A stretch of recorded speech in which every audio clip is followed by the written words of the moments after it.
I have learned in whatever state I am to be content.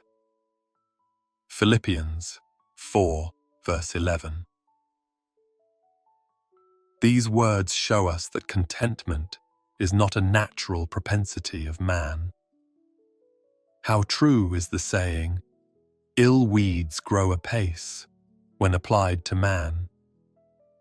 Covetousness, discontent, and murmuring are as natural to man as thorns and weeds are to the soil.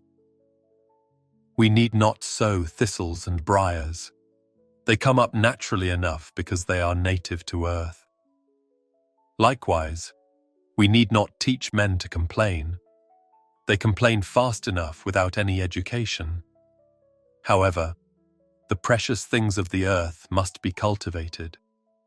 If we want to have wheat, we must plow and sow. If we want flowers, there must be the garden and all the gardener's care. Now, contentment is one of the flowers of heaven, and if we want to have it, it must be cultivated. Contentment will not grow in us by nature.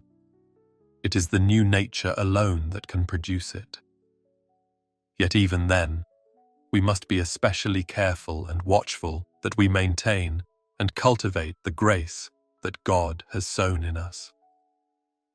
When Paul says, "I have learned to be content," it is as much as to say that he did not know how to be content at one time. It cost him some pains to attain the mystery of that great truth. No doubt he sometimes thought he had learned it, and then struggled again.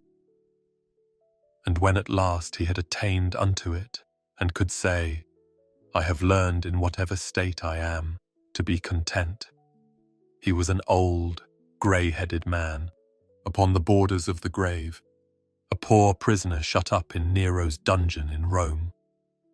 We might well be willing to endure Paul's infirmities and share the cold dungeon with him, if we too could attain his high degree of contentment by any means.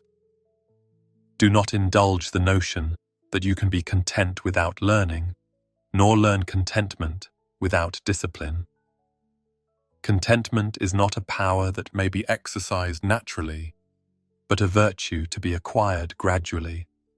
We know this from experience. So, Christian, hush that murmur, natural though it may be, and remain a diligent pupil in the college of contentment. Amen.